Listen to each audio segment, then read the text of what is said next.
So, Carl Wilkinson, you're still on the podcast. So, I believe you want to have a nice little rant about how Impact Wrestling is massively underappreciated. So, let's fucking get into it, mate. Tell me what your problem is in terms of Impact Wrestling right now. I think right now people don't appreciate how good it is. I mean, back when they first started, 2002, when they were NWA, TNA, they had a bunch of, it was a lot of Jeff Jarrett. They had too much Jeff Jarrett on the screen. But, Jeff Jarrett built that company up with his dad. They, eventually separated from the NWA, had their own whole run. And I thought they did very well. We all talk about Christopher Daniels, AJ Styles, and Samoa Joe, that three-way, which is probably one of the best triple threat matches that's ever been had, ever. And then, 2010 rolls around, Eric Bischoff and Hulk Hogan come in, and everyone just turns away because it got bad. I'll never say it wasn't. This was a terrible time for them. But they rebranded, they're not called TNA anymore. They're just called Impact Wrestling. They've got, right now, in my opinion, they have one of, if not the best women's division in their knockouts division right now. I've been to a few TNA shows, or TNA, fuck, I'm doing it now. I've been to a few Impact shows live. I drove about 4.5 hours, spent a weekend in Windsor, Ontario, and watched... It had 2 nights of tapings, and it was just an incredible atmosphere. The wrestlers, you get to meet them for the most part, and they're all wonderful. They all appreciate you coming in. It's just, I don't like the fact that people just stay so negative about it because of the past. It's been 10 years. They're a completely different entity than they were then. And honestly, people just need to give it a chance because they're going to love it. This will upset people. Wrestling fans are thick. They are. We're all guilty of it, right? Don't get me wrong. We can be just as thick. But wrestling fans in general, they're fickle and they're stupid. And it doesn't matter how good a product is, if it clashes with their brand loyalty, right? Because that's the big thing about wrestling, and that is part of modern day culture, is this stupid insistence on brand loyalty. So, for instance, if I go up to an average teenager and I say Xbox or PS4, they'll give me some snotty remark like, "Oh, obviously fucking Xbox, Xbox Live," or vice versa. Nobody in this current culture can discern between two products and enjoy both if they want. They have to pick sides. And do you know what? This is, if you look at the DNA of everything that we do in society now, it is all about division, divisiveness. Xbox, PS4, Marvel, DC, Labour, Conservative, Republican, Democrat, all of it. Pick a side, pick a side, pick a side, pick a colour, pick a side, pick a side, pick a colour, pick a colour, pick a side. All this bullshit, right? And now it's in wrestling. And what's really sad is Impact is almost forgotten because of the Wednesday Night War. So, this mentality. So I'm scrolling through Twitter, and somebody had put up a very simple tweet saying WWE is doing the best they can during this coronavirus pandemic, so stop fucking moaning. And some guy put underneath, he just basically wrote back, he said, "Oh, I could guarantee if AEW had done the same thing, it would have been hashtag thank you Cody. Double standards are hysterical." I just thought that right there is the biggest fucking problem wrestling has. Is snotty little cunts like that. They want to make shitty comments like that. And because they've been built into this society of, oh, well, I'm not allowed to like AEW because I watch WWE. Great. Okay. So if we're taking that level of logic, right, if your sole reason for not enjoying a product is because you support another product, so when you go out for dinner, say you go to a nice restaurant, take your partner out to a nice restaurant, you go out with your family to dinner, and you go out to have a Chinese. Let's say you're going out to have a nice Chinese at the Beijing Palace, and he's sitting there, and you're looking through the menu, and then the waiter comes over and goes, "Excuse me, can I take your order?" And you say, yeah,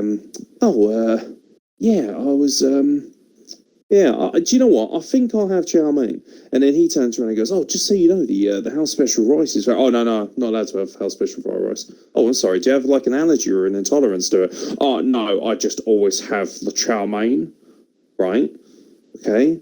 Like, it's so fucking stupid. This, like, I get it. We like what we like.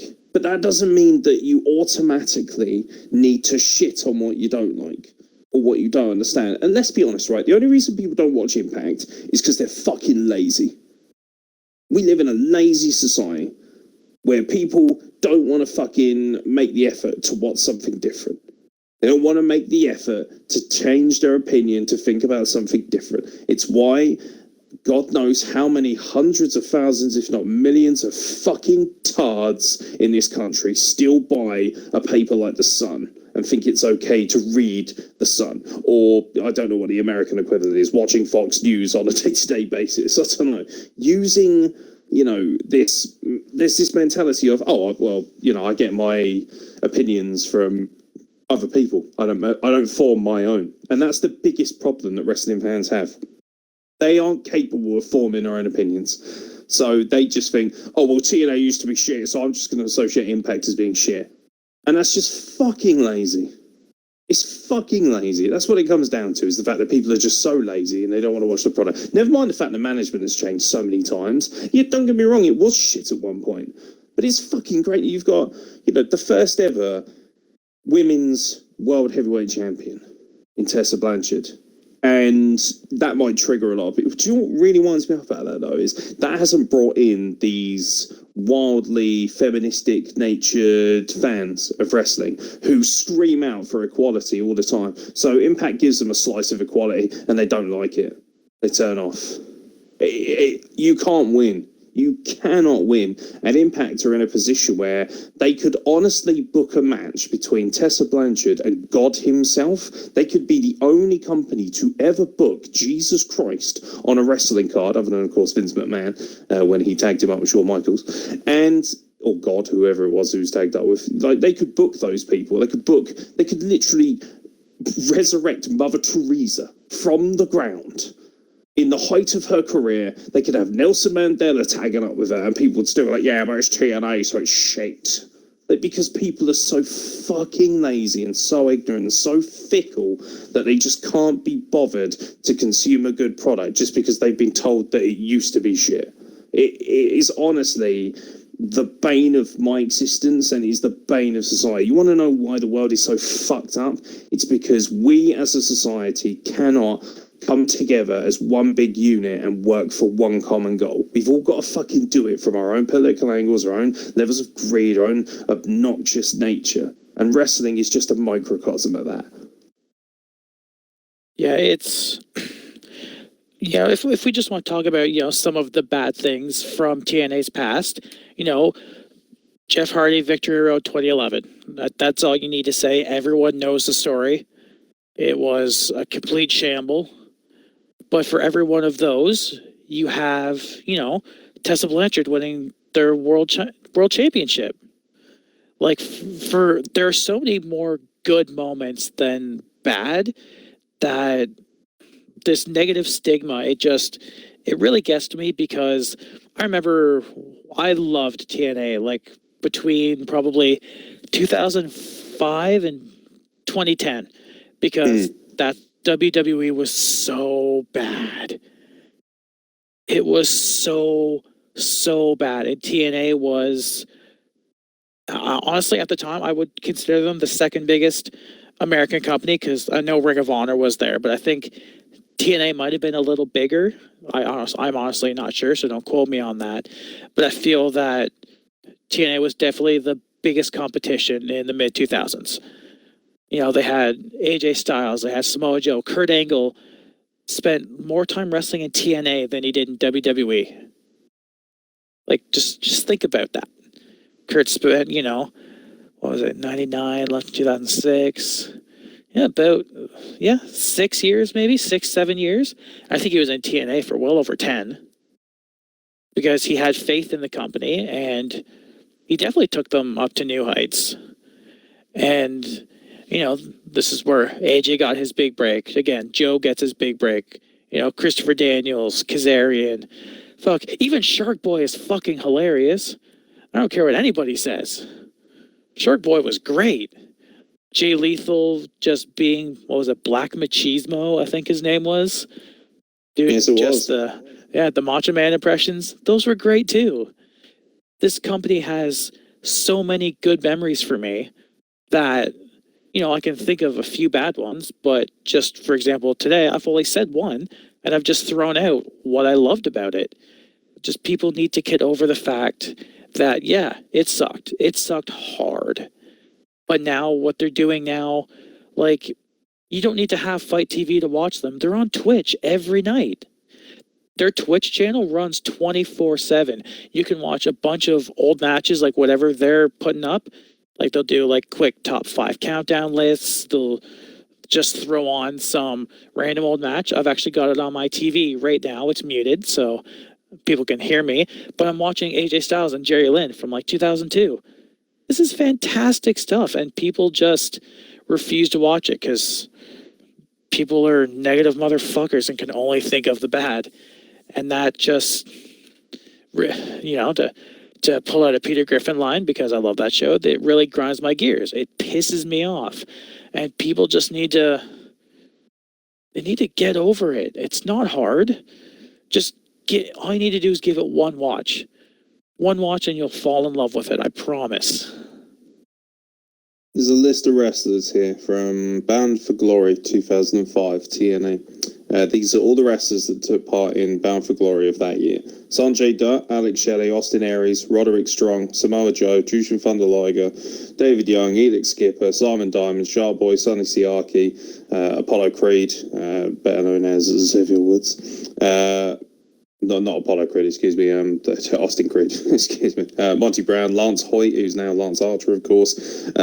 Glorious Bobby Roode, Eric Young, A1, R-Truth, the New Age Outlaws, Petey Williams, Chris Sabin, Matt Bentley, Tracy Brooks, America's Most Wanted, James Storm and Chris Harris, Gail Kim, The Naturals, Andy Douglas and Chase Stevens, Rhino, Abyss, Jeff Hardy, Sabu, James Mitchell as well was involved, the Sinister Minister, AJ Styles, Christopher Daniels.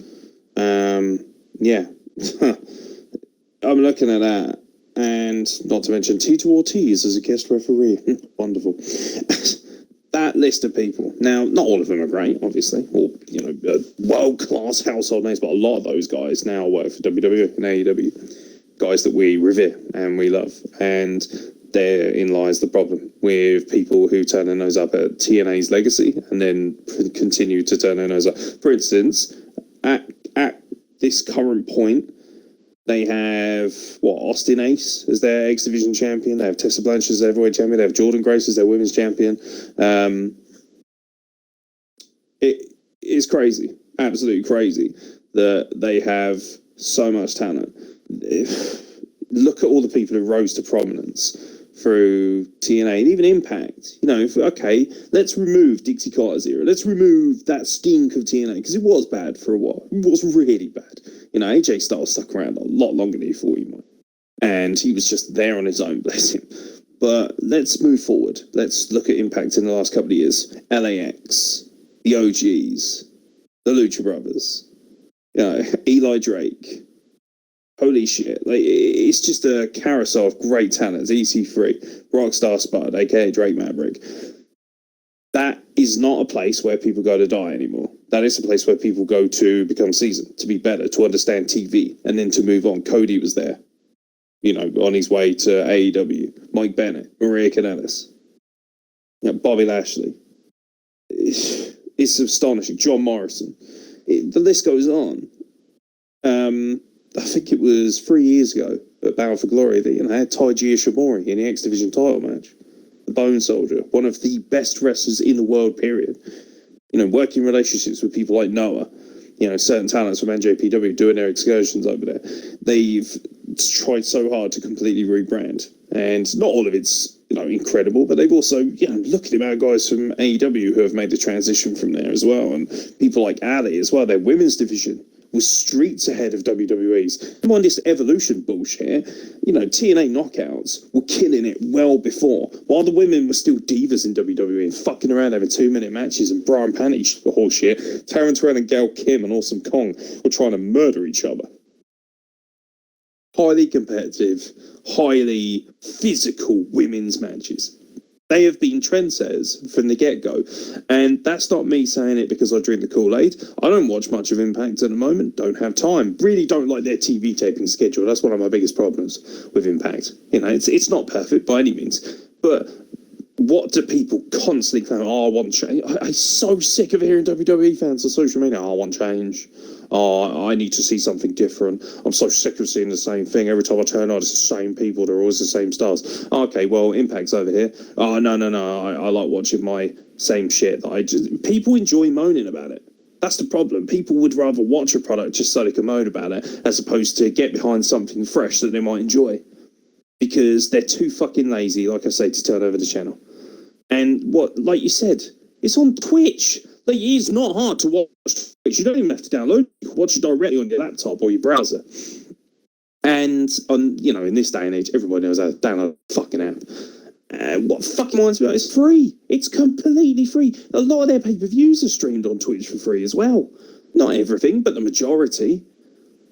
They're on TV as well, like free TV.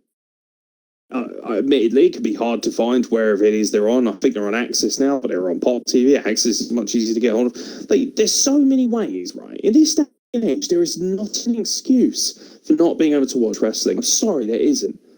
You know, between all these incredible TV subscription services like Hulu and everything, not to mention the amazing amount of on-demand services and the free streaming sites.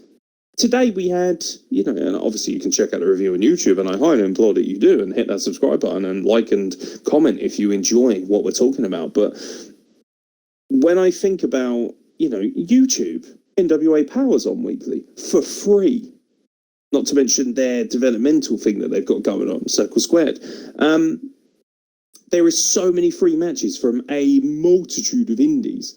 There is an entire back catalogue of NWA stuff you can find on YouTube, like the old NWA stuff, the old Mid-South stuff, catch wrestling from the 30s. There's literally so much at your disposal for nothing. And with minimal effort. But even that minimal effort is too much for people. And what fucks me off is, I wouldn't mind if somebody said to me, I watched Impact this week, didn't enjoy it, didn't really like the style, it's not for me. Cool, no problem. No problem.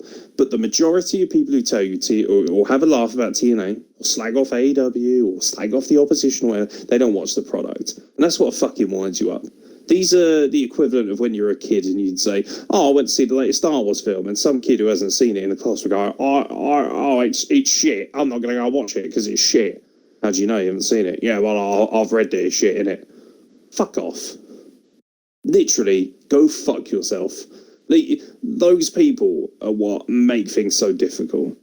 It's easier to be thick than it is to enjoy yourself. That's the biggest problem, mate. Right there. That's why people don't watch Impact Wrestling. Because they'd rather just be stupid. It's like, I'll just put on a network, innit? That's great. Don't get me wrong. There's nothing wrong with watching WWE, but people are fucking bone idle. And if you complain about something on Twitter, I see so many people, oh, fuck's sake. Oh, I can't watch Raw now because it's on BT Sport instead of Sky Sports, and I don't have BT Sport, and it would cost me money, and I don't want to pay for it. Okay, what are you watching instead? Oh, I'm just not going to bother. Like, Impact's free on Twitch. Yeah, no, it's too much effort. No, it isn't. It's not too much effort.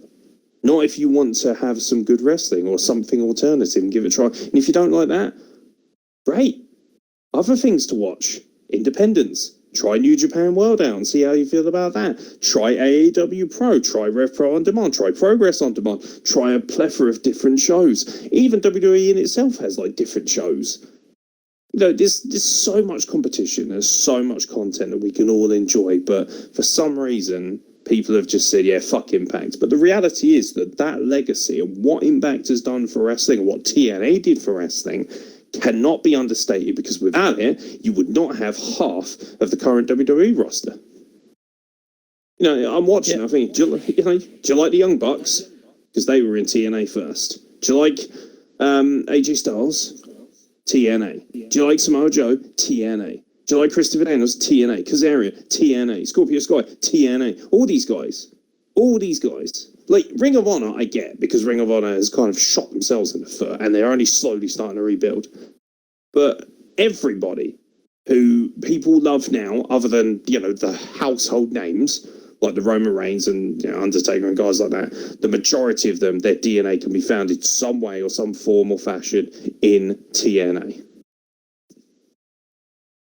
Yeah, let's look at some of the roster they have right now. Just see what people are missing out. You touched on the champions already. We forgot about the North as their tag team champions, but I won't take that personally. We don't recognise Canadians as champions. I'd just like to point that out while we're on this podcast. I like, it's fine. Ethan Page is good. Josh Alexander, you're good, but you're from the North, and at the risk of sounding controversial, it's kind of a bit of low rent in it.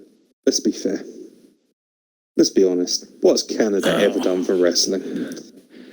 We're gonna roll by this one before we come in with another rant. But for example, like OVE, I'm not sure how. Like I like OVE. I think they're all right. Love them. Fucking love them. Edgy. Yeah, Eddie Edwards. I think he's pretty good. He's very entertaining. Joey Ryan signed. Joey Ryan signed full time. I'm not a huge Joey Ryan fan, but still, the Rascals, all three of them, because there's three of them. Oh yeah, they're rubbish, mate. Like what? Trey Miguel? What kind of a name is that? The Fresh Prince of Midair? Behave, bruv. You ain't Will Smith. Behave. So I'm trolling, of course. The Rascals are like genuine. I've met the Rascals. I got a photo with them. They are, without a shadow of a doubt, one of the most talented trios of wrestlers I have ever seen. Ever. 110%. For my money, the best trio of wrestlers in the world. If not four, because everyone forgets poor old Myron Reed. Who else we got here? Ken Shamrock's there right now, which is both hilarious and interesting. But Big Michael Elgin's kicking ass in Impact right now. It's so much fun to watch him in the world. Rhino's back, Rich Swan's there, RVD's there, and he does some hilarious shit that is really weird, but it works. I don't know how or why, but it does. I will say the current undercard is a little bit shaky for me. Like RVD, Rhino. I like TJP, great wrestler, but he's not going to set the world on fire. I think their problem right now is that they've got very good top-end main event stars, but they've really got much else going on at the moment. And a lot of that has to do with AEW. Before AEW, like at one point, you could argue that Impact had a far better roster than even AEW does now. But you kind of can't really make that point anymore because of what has happened with, different things and the way things have changed and stuff like that. But, obviously at one point Impact had the Lucha Brothers, and LAX and Eddie Kingston and all these incredible talents, and none of them are on that roster anymore. No Ali anymore either, people like that. So it's, it can be a mixed bag at times, but what's great about them is they're always bringing in new talents, and there's this ability and this insistence to work with other companies, which a lot of major wrestling corporations just simply don't do. Yeah, I think like a lot of rosters definitely, got raided when AEW came into existence, and that's fine. Like, I'm all for people trying to do what's best for their career. Like, I'm not going to just get pissed off and go, man, AEW stole this guy from this place. Wow. No, like, these people are doing what's best for their career. Fuck right off. They took our wrestlers. They took our wrestlers. Oh, God, we'll get lost in that hole. Yeah. That's what she said. Yeah, and, just looking through some of the knockouts they have right now, like, Jessica Havoc is a fucking badass. Jesus Murphy. Like we said, their knockouts champion, Jordan Grace, also just a lovely person. Terrifying. Madison. Oh, yeah. Madison Rain is still there. Madison Rain is still there. Ty Valkyrie's still there, and people are like, wow, your husband left for WWE. You must be leaving too. She's like, nah, fuck off. I'm having fun here.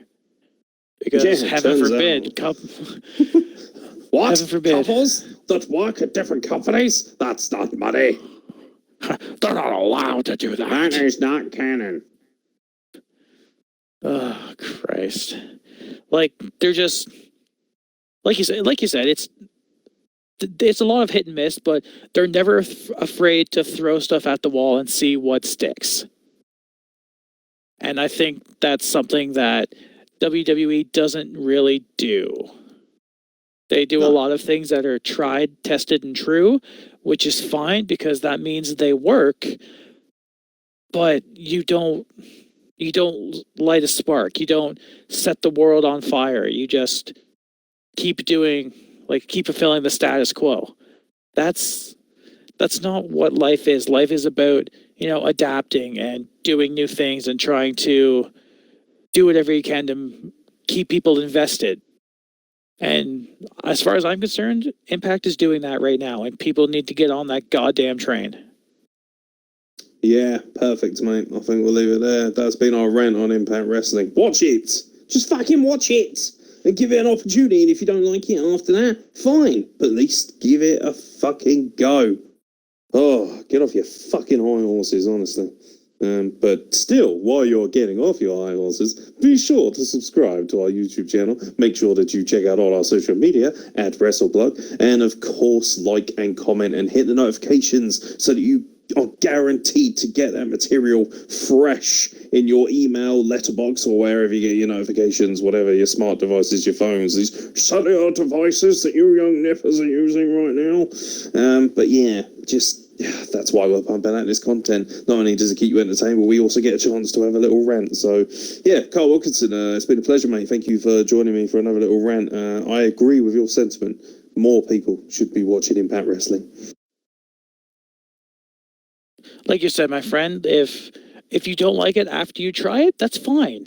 At least you tried, and that's all I really ask for, because I really enjoy this company right now, and I think people would if they gave it a shot. It's free. It's free, ladies and gentlemen. Download Twitch, or just put in twitch.tv on your browser and have a look for yourself. Give yourselves an opportunity to enjoy something different. You may just like it. Like they always say, well, I don't know who they are, but I'm sure somebody has said this at some point, and if not, then I'm totally copyrighting this phrase. But ultimately, you can't say a Kit Kat is shit until you've at least had one of the four fingers inside of you. And that's all I have to say about that, ladies and gentlemen. Ha ha! Make sure you subscribe, you cheeky little feckers. We're off.